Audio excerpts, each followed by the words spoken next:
Hello po sa lahat po ng mga fans, Mr. David Licauco and Miss Barbie Porteza. Dahil may mga videos po na lumabas at may mga chika na lumabas na si Barbie at si David Licauco ay nagkita sa party na ito.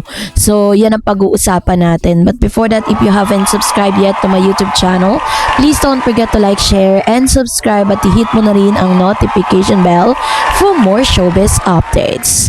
Bago tayo, of course, magpatuloy sa ating updates for today's video, nais ko pong pasalamatan kayo for always watching and trusting this channel. Thank you so much sa inyong laging panonood at palagi ang pagsubaybay sa mga updates po natin. Maraming salamat po.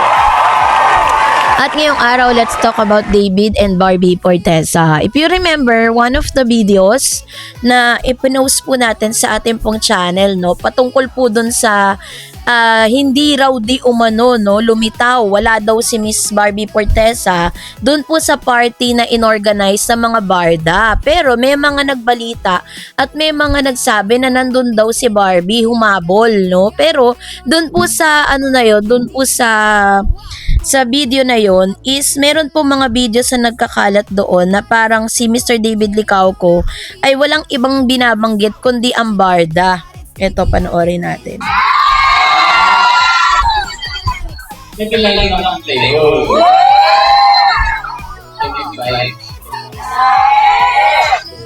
so much, and I appreciate everyone. Thank you. Happy birthday.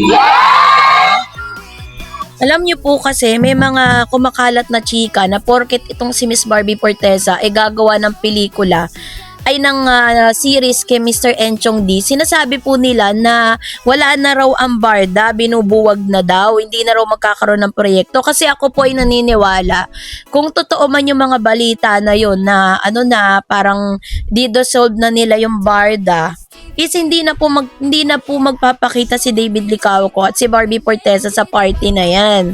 Kasi parang kapag kung totoo man yung mga chika na yon, is parang binibigyan nila ng false hope ang mga barda, 'di ba? Pinapaasa nila.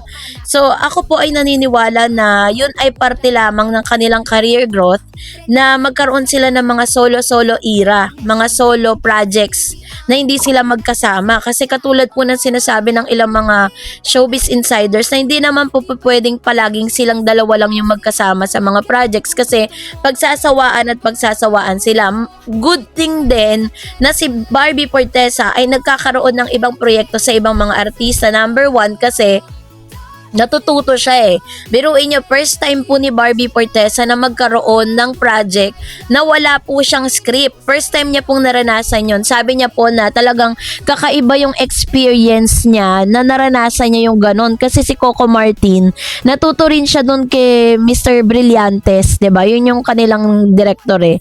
Na talagang yung kanyang Batang Quiapo, kung gaano ka-successful yun. Lahat po ng mga nangyayari doon ay wala po silang binibigay na script. So, bibigay lang nila yung pinaka-storyline, pero yung aktor na mismo, yung artista na mismo ang gagawa ng sarili niyang script kung paano siya magre-react sa sitwasyon. Ganon yung nangyayari doon. Kaya yun yung pinaka-magandang nangyayari ngayon kay Barbie. Tapos, nakakatrabaho niya pa yung magagaling na mga premyadong mga actors and actresses sa showbiz. Ibig sabihin, pag nakakatrabaho mo yan, may matututunan ka, may makukuha ka out of it. Meron kang parang babaunin, no, sa mga susunod na proyekto mo. Ngayon naman si Mr. Enchong D naman yung kanyang kasama. Isa rin sa masasabi nating magaling na aktor. Pero kung sa kasikatan, kung pagbabasihan natin dun sa kasikatan, mas sikat si Barbie kay Enchong kasi ang dami nang napatunayan ni Barbie. Pero si Enchong D kasi parang minsan lang siya nabigyan ng karakter na siya ang bida, kasama niya si Erich.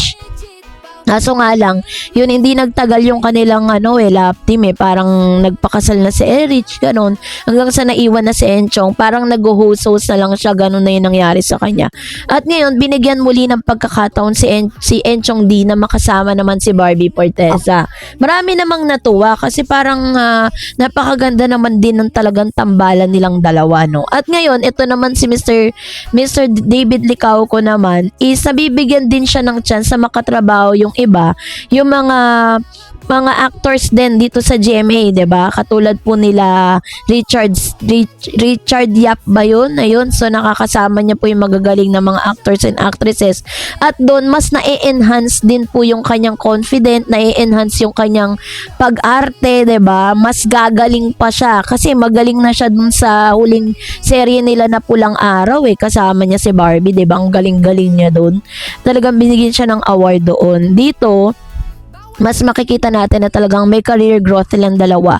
At the same time, makikita din natin na kaya ba talaga na na ito ba ay magkaroon sila ng project, isusuportahan pa rin ba ng mga fan? Kasi kay Barbie ang dami pong sumusuport eh. Ganon din naman kay Mr. David Licauco kasi gabi-gabi po is maganda yung rating na nakukuha ng Never Say Die. Kaya palakpakan ninyo yung mga sarili ninyo, yung mga Barda fans na talagang todo suporta sa mga solo era ninyo. And yung chismis naman na di-dissolve na raw ang Barda, that's not true. Kasi yun nga si Mr. David Licauco nga 'di ba sa party, panay ang banggit niya sa Barda, panay ang flex niya sa Barda, which means hindi pa rin talaga nawawala sa sistema ni David Licauco ang tambalan nila ni Barbie Forteza. And then sa kanyang interview sinabi niya na hindi naman niya parang gusto niya na rin talaga na magkaroon sila ng project ni Miss Barbie kasi syempre gusto niya rin naman daw talaga makasama si Barbie sa isang project. Why not? Sabi niya.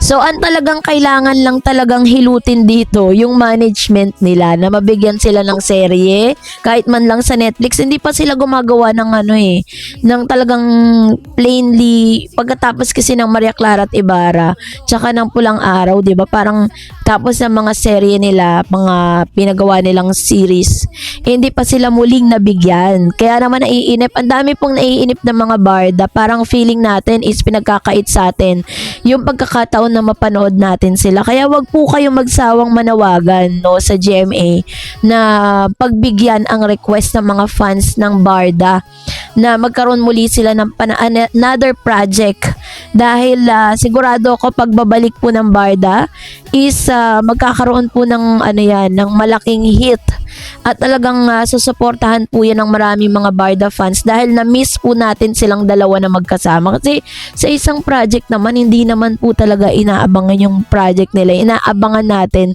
yung mga behind the scene photos, videos, yung mga nagaganap doon, yung harutan nila, kung paano sila nag-uusap, 'di ba? Kung paano sila magkasama at kung paano sila nagwo-work together. Paano po nila talagang pinoportray ng maayos yung kanilang character. And si Miss Barbie Forteza ngayon sobrang thankful po siya at si David Licauco sa lahat ng mga Barda fans na sumusuporta pa rin hanggang ngayon kahit wala silang proyekto ni Mr. David Licauco.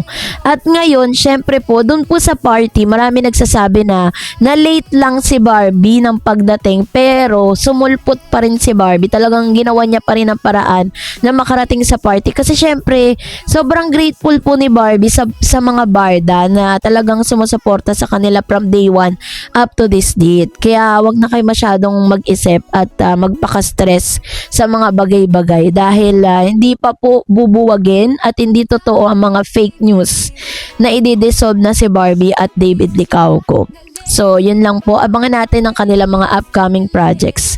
And that's it for today. For more videos and updates, please don't forget to like and subscribe. And please don't forget to follow my Facebook page, Dar Eds TV and Dar Eds channel. God bless everyone.